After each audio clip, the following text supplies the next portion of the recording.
आज सिकंदरपुर में बाबा जी ने एक ऐसी बात कह दी जिसे सुनकर पूरी संगत की आंखें नम हो गई। बाबा जी ने कहा, मैं तो अब जल्दी चला जाऊंगा। यह शब्द सुनते ही माहौल एकदम भावुक हो गया। पूरी संगत की आंखों से आंसू बहने लगे। बाबा जी के बोलने का अंदाज आज कुछ अलग ही था। सच कहूं तो मैं अपने शब्दों में बयान नहीं कर पा रहा हूं कि आज वहां क्या हुआ। उस पल का असर अब तक मेरे दिल में बस गया है। आप खुद ही महसूस कर सकते हैं वहाँ का माहौल कितना भावनात्मक रहा होगा। मैं आज उस पूरी बात को आपके साथ साझा कर रहा हूँ। आज बाबा जी ने सिकंदरपुर में प्रश्न उत्तर का प्रोग्राम रखा था। आज का पहला शब्द जो संगत ने गाया वो कबीर साहिब का था। बाप राम विनती सुनो। उस शब्द की मिठास से ही आज के सत्संग की शुरुआत हुई थी और बाबा जी के वचनों ने उस माहौल को और भी ज्यादा पवित्र बना दिया। आज का दूसरा शब्द था, तेरी कुदरत को तू ही जाने। इस शब्द के बाद एक सेवादार भाई ने बाबा जी से सवाल किया। उन्होंने कहा, बाबा जी, हमें आज यह सौभाग्य मिला है कि हम आपके सामने प्रश्न रख सकें।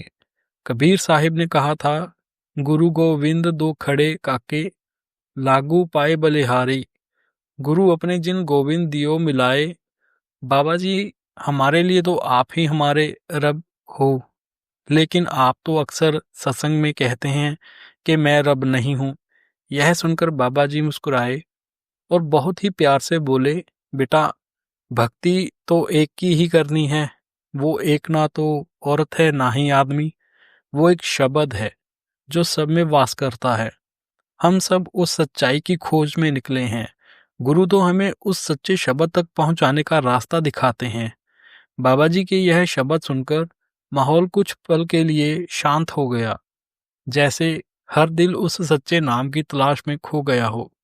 बाबा जी ने आगे कहा, जब संत महात्मा हमारे बीच आते हैं तो वे उदाहरण बनकर आते हैं, हमें दिखाने के लिए कि इंसानियत और सच्चाई का रास्ता कैसा होता है। हमारा काम है उस एक से जुड़ना। फिर बाबा जी ने बड़ी सहजता से कहा, हम क्या करते हैं, जो सामने बैठा होता है उसी को सिर झुका देते हैं। हम आसान रास्ता ढूंढते हैं, पर जो मिलेगा वो हमारी अपनी करनी से ही मिलेगा। फिर बहन ने बाबा जी से पूछा, बाबा जी, जब ससुराल वाले मेरे माता पिता से उल्टा बोलते हैं तो मैं क्या करूं? बाबा जी ने बहुत प्रेम से कहा, बेटा, जब हम किसी को जवाब देते हैं तो फिर हमारे और उनके बीच क्या फर्क रह जाता है? बाबा जी बोले, चाहे सामने वाला जो भी बोले, हमें प्रतिक्रिया नहीं देनी चाहिए। हमारा काम है चुप रहना, क्योंकि चुप रहना ही सबसे बड़ा जवाब होता है। बाबा जी ने बहन को सख्ती से लेकिन प्यार भरे अंदाज में समझाया, किसी को भी जवाब मत देना बेटा, जो बोले बोलने दो। हमारा काम है अपने आप को संभालना। उसी समय एक भाई ने सवाल किया, बाबा जी, आजकल तो एआई का ज़माना है, आर्टिफिशियल इंटेलिजेंस में काम करना पड़ता है, तो इसमें सही और गलत को कैसे पहचानें? बाबा जी मुस्कुराए और बोले, बेटा, चाहे एआई हो या कोई भी तकनीक, इंसानियत और विवेक कभी भी पुराने नहीं होते। फिर वही भाई बोला, बाबा जी, कभी कभी समझ नहीं आता कि क्या करना चाहिए, किसी भी स्थिति में बैलेंस कैसे रखें। बाबा जी ने बहुत सुंदर ढंग से समझाया, बेटा, हम अक्सर किसी भी बात में हद से ज़्यादा चले जाते हैं। जब हम एक्सट्रीम में जाते हैं तो रिएक्शन भी एक्सट्रीम होता है। हम बैलेंस नहीं रख पाते और यही हमारी मुश्किल बन जाती है। उन्होंने कहा, बेटा, हर काम में संतुलन ज़रूरी है। बैलेंस रखोगे तो जीवन अपने आप सही दिशा में चलेगा। फिर बाबा जी ने एक प्यारा उदाहरण दिया, जैसे कोई छोटा बच्चा कहे कि मेरा तो पढ़ाई में मन नहीं लगता, मैं तो बस खेलना चाहता हूँ, तो क्या वो आगे बढ़ पाएगा? बाबा जी बोले, नहीं ना बेटा, पढ़ाई भी, काम भी और खेल भी, संतुलन ही जीवन का असली मंत्र है। बाबा जी ने बहुत प्यार से कहा, बेटा, अगर कोई बच्चा कहे कि मुझे पढ़ाई नहीं करनी तो क्या हम उसकी बात मान लेंगे? नहीं ना। पढ़ाई का अपना समय होता है, खेलने का अपना समय होता है। फिर बाबा जी ने समझाया, बेटा जीवन में जो भी करो संतुलन जरूर रखो। बैलेंस ही हमें सही राह पर चलना सिखाता है। इसके बाद एक भाई ने सवाल किया, बाबा जी जब कोई पूरा गुरु होता है तो वह नाम देने में पूरी शक्ति लगा देता है, तो क्या आप भी नाम देने में वही जोर लगाते हैं? बाबा जी मुस्कुराए और बोले, बेटा हमें कैसे पता चले कि गुरु पूरा है या नहीं? जो कुछ भी मिलेगा वह हमारी अपनी करनी के अनुसार ही मिलेगा। फिर उन्होंने गहरी बात कही, मैं पहले भी कह चुका हूँ, गुरु जब भी आता है तो वह हमारे लिए उदाहरण बनकर आता है, ताकि अपने आचरण से हमें समझा सके कि सही रास्ता कौन सा है। बाबा जी ने आगे कहा, बेटा जब गुरु हमारे बीच आता है, अपने जीवन के जरिए हमें दिखाता है कैसे चलना है, कैसे जीना है। लेकिन हम क्या करते हैं? हम फरियाद लेकर बैठ जाते हैं, हम विनतियां करते रहते हैं कि बाबा जी यह कर दो, वह कर दो। फिर बाबा जी ने कहा, जो भी मिलना है वह तुम्हारी करनी से ही मिलेगा। अर्जियां और विनतियां करने से कुछ नहीं मिलने वाला। इतने में वही भाई फिर बोला, बाबा जी कई बार जब मैं कोई काम करता हूँ तो मेरे मन में नेगेटिव विचार आने लगते हैं, मैं विचलित हो जाता हूँ और उलझन में पड़ जाता हूँ, तब क्या करूँ? बाबा जी ने बहुत शांति से जवाब दिया, बेटा मन के भीतर अगर नेगेटिव विचार उठे तो उन्हें पकड़ना मत, उन्हें बस आते जाते देखो। मन को काबू में करने का सबसे अच्छा तरीका है उसे नाम से जोड़ दो। बाबा जी ने बहुत शांत स्वर में कहा, बेटा हमें भावना रखनी चाहिए, हमारा प्रयास हमेशा यह होना चाहिए कि जो भी करें पूरी सच्चाई और नियत से करें।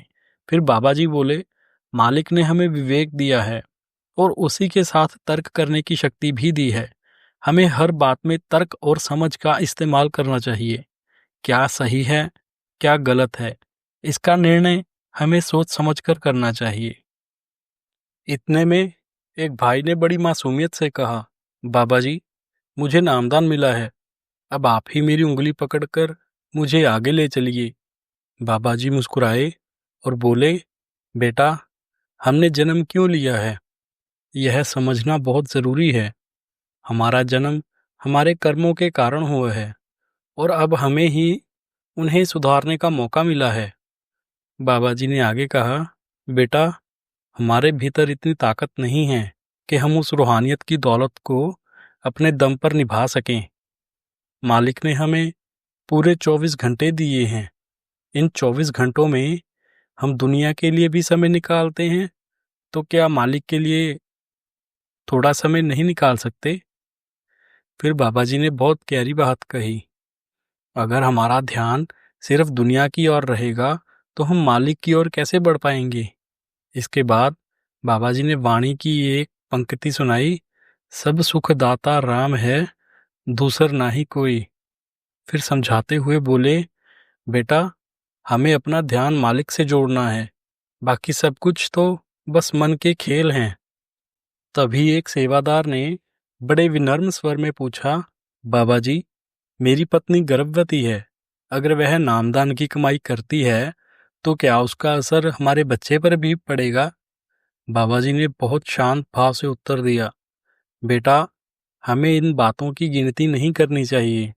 जब हम किसी डॉक्टर के पास जाते हैं तो वो यही कहते हैं कि माँ जितनी खुश रहेगी उतना ही अच्छा असर बच्चे पर पड़ेगा। बाबा जी आगे बोले, बेटा ठीक उसी तरह अगर माँ सिमरन भजन और सत्संग में मन लगाती है तो उसका शुभ प्रभाव उसके बच्चे तक भी जरूर पहुंचता है। फिर बाबा जी ने प्रेम से कहा, बेटा यह तो बिल्कुल स्वाभाविक है कि अगर कोई नामदान की कमाई करता है तो उसका असर उस पर भी पड़ेगा। बाबा जी ने समझाते हुए कहा, हमें घर का माहौल अच्छा बनाना चाहिए। कोशिश करो कि घर में शांति, प्रेम और सच्चाई का वातावरण रहे, ताकि हर आत्मा उस माहौल से कुछ सीख सके। उस पर वो सेवादार हंसते हुए बोला, बाबा जी आप ही तो मुझे सचखंड ले जाएंगे? बाबा जी ने हंसकर जवाब दिया, बेटा, बाबा किसी को कहीं नहीं ले जाता। इतना कहते ही पूरी संगत ठहाके लगाकर हंसने लगी। तभी एक बहन ने भावुक होकर सवाल किया, कहा, बाबा जी, एक बार मुझे ध्यान में आपके दर्शन हुए थे, पर मैं डर गई थी। बाबा जी मुस्कुराए और बोले, बेटा, डर क्यों गई थी? क्या मेरी शक्ल डरावनी लग गई थी? वो बहन थोड़ा संकोच में बोली, बाबा जी, मुझे ऐसा लगा जैसे आपने मेरी नब्ज पकड़ ली हो। मुझे डर लगा कि कहीं आप मुझे अपने साथ ले जाने तो नहीं आए। बाबा जी ने हंसते हुए कहा, अच्छा, तो तुझे लगा कि बाबा अब हमेशा के लिए ले जाने के लिए आ गया है? वो बहन बोली, हाँ बाबा जी, सच कह रही हूँ, उसी वजह से मैं डर गई थी। बाबा जी बड़े प्रेम से बोले, बेटा, मालिक मालिक ही होता है। वो जब चाहे, जैसे चाहे, अपने प्रेमी का हाल जान लेता है। लेकिन डरना नहीं चाहिए, क्योंकि उसका हर कदम हमारे भले के लिए ही होता है। वो बहन बोली, बाबा जी, मैं इसीलिए डर गई थी क्योंकि मेरे बच्चे अभी छोटे हैं। मुझे लगा शायद बाबा जी मुझे लेने आ गए हैं। बाबा जी ने मुस्कुराकर कहा, बेटा, हमें ऐसी परखों में नहीं पड़ना चाहिए। हमें बस मालिक के हुक्म में रहना है और अपनी भक्ति पर ध्यान देना है। डर में नहीं, भरोसे में जीना सीखो। तभी किसी ने सवाल किया, बाबा जी, क्या सुख दुख भी गुरु के आदेश से ही आते हैं? बाबा जी ने गंभीरता से उत्तर दिया, बोले, बेटा, जो भी हमें मिलता है वह हमारे अपने कर्मों का फल है। कर्मों का हिसाब किताब कोई और नहीं बनाता। हमने जैसा किया है वैसा ही लौटकर हमारे पास आता है। इसीलिए हमें अपने कर्म सुधारने हैं, ताकि अगला सफर सुखद हो जाए। बाबा जी मुस्कुराते हुए बोले, बेटा, बाबा यहाँ ना तो किसी को दुख देने आया है, ना सुख देने।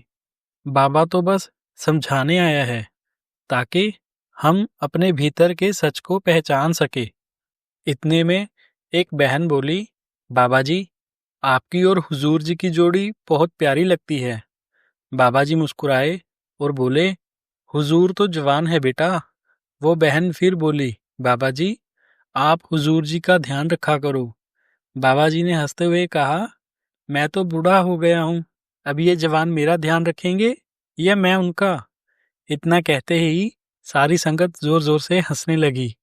फिर वही बहन बोली, बाबा जी, सच में आपकी और हुजूर जी की जोड़ी बहुत सुंदर लगती है। बाबा जी मुस्कुराकर बोले, जब हजूर नहीं थे तब कोई जोड़ी कहाँ थी बेटा?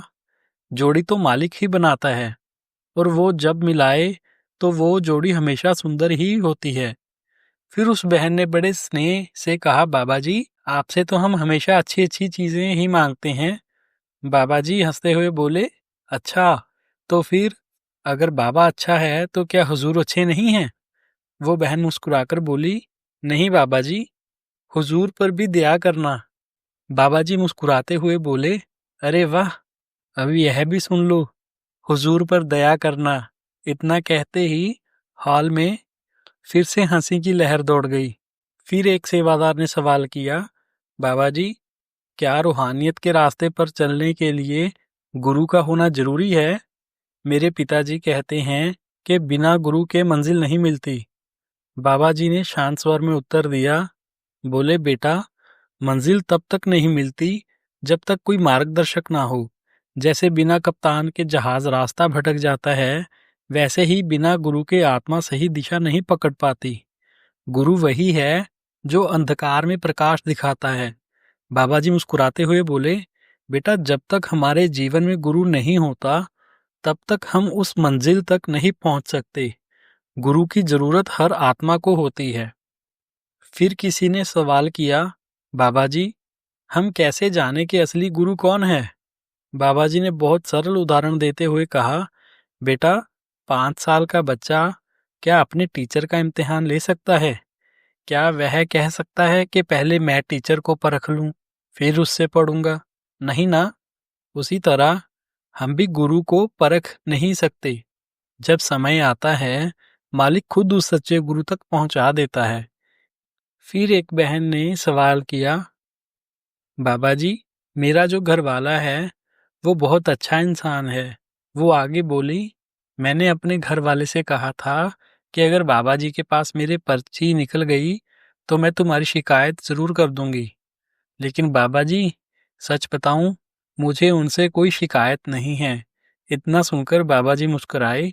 फिर वही बहन बोली, बाबा जी, जब अंत समय आता है तो क्या दयाल नहीं आते? क्या उस वक्त काल आत्मा को ले जाता है? बाबा जी ने बड़े प्रेम से कहा, बेटा, यह कैसी बात कर दी? क्या काल दयाल से बड़ा हो गया? काल तो मालिक का ही बनाया हुआ है। वो उसका सबसे प्यारा सेवक है। उसका काम है हिसाब किताब लेना, और वह वही करता है जो मालिक का हुक्म होता है। बाबा जी आगे बोले, हमें डरने की नहीं, समझने की जरूरत है। जब आत्मा नाम में स्थिर हो जाती है तो ना काल का डर रहता है, न किसी और का। तब तो बस मालिक का नूर ही चारों तरफ दिखाई देता है। बाबा जी मुस्कुराते हुए बोले, बेटा, मालिक ने उस काल को बस एक वही खाता दिया हुआ है। वो तो सिर्फ हिसाब किताब रखता है। जो अच्छा करते हैं उसका भी लेखा रखता है, और जो गलत करते हैं उसका भी।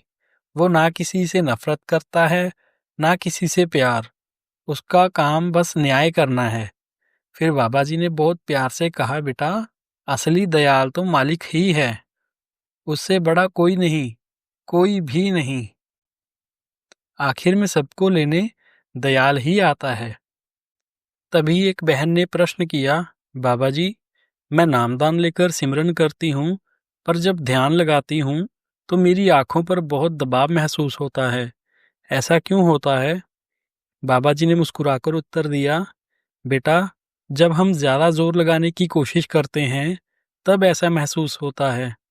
ध्यान आंखों से नहीं, प्रेम से लगाया जाता है।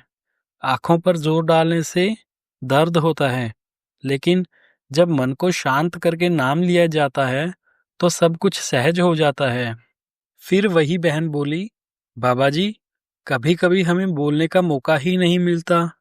बाबा जी हंसते हुए बोले, बेटा, बीवियों को तो बोलने का पूरा हक है। वैसे भी बीवियां तो बिना बोले रह नहीं सकती। जैसे ही बाबा जी ने यह बात कही, सारी संगत जोर जोर से हंसने लगी। फिर वही बहन मुस्कुराते हुए बोली, बाबा जी, बीवियां तो ज्यादा बोलती ही नहीं।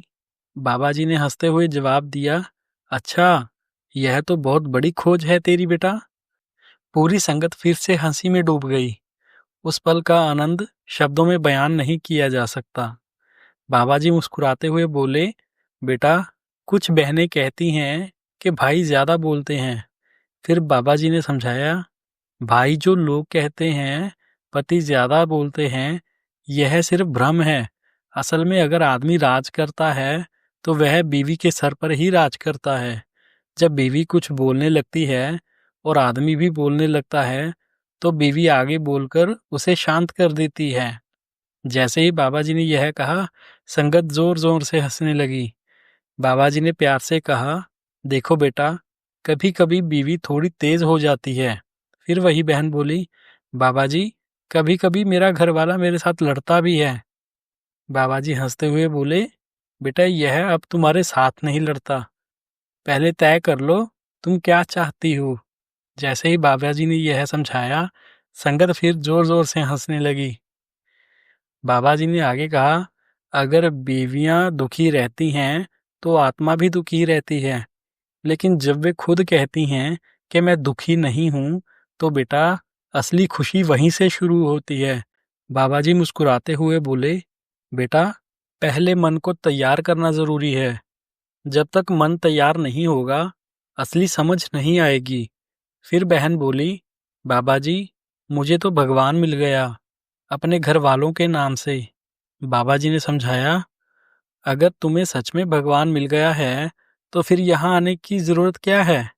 बहन ने हंसते हुए कहा, बाबा जी, आप ही मुझे आगे ले जाने वाले हैं। बाबा जी हंसते हुए बोले, बेटा, जैसे दुल्हन को डोली से घर भेजा जाता है, उसी तरह जीवन में भी कभी कभी ठोकरें लगती हैं, लेकिन घर लौटने का समय नहीं आता। जैसे ही बाबा जी ने यह कहा, सारी संगत जोर जोर से हंसने लगी। फिर एक भाई ने बाबा जी से कहा, बाबा जी, मैं डेरे आना चाहता हूँ, पर घर जाने का मन नहीं करता। जब घर जाता हूँ, दिल हमेशा डेरे की ओर खींचता है। बाबा जी ने मुस्कुराते हुए समझाया, बेटा, कभी कभी मन करता है कि घर जाने का मन नहीं होता, लेकिन बेटा, हमें परमार्थ का भी निर्वाह करना है और स्वार्थ का भी। फिर उस भाई ने बाबा जी से पूछा, बाबा जी, डेरे के अंदर कोई खास जगह नहीं है जहां हम बैठकर भजन भजन सिमरन और ध्यान कर सकें? बाबा जी ने समझाया, बेटा, मालिक को याद करने के लिए कोई विशेष जगह की आवश्यकता नहीं होती। जब मन तैयार होगा तो आप कहीं भी बैठकर ध्यान कर सकते हैं। बाबा जी ने समझाया, जिस दिन हम असली भक्ति करना शुरू कर देंगे, उस दिन हमें दुनिया की कोई भी हलचल परेशान नहीं करेगी। फिर एक माताजी रोते हुए आई और कहने लगी, बाबा जी, मेरा बेटा बहुत शराब पीता है। बाबा जी ने धैर्यपूर्वक कहा, बेटा, आपको उन्हें कुछ नहीं कहना, आपको अपने कर्तव्यों को पूरा करना है।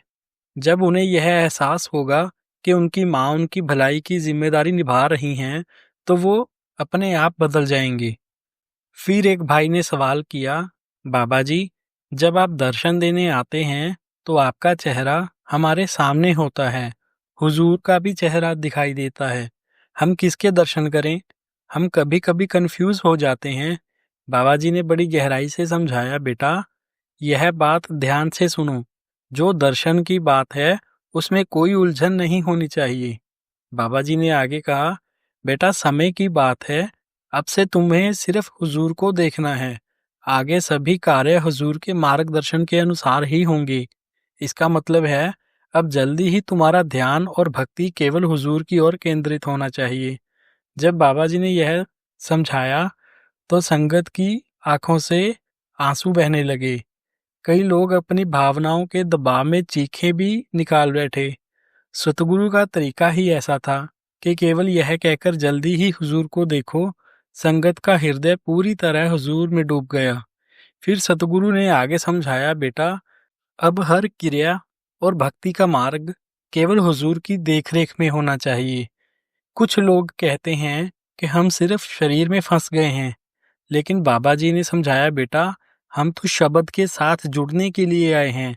जैसे हम बच्चे को स्कूल भेजते हैं, अगर वह केवल जाता है लेकिन सीखता नहीं है और अभ्यास नहीं करता है तो कुछ नहीं होगा।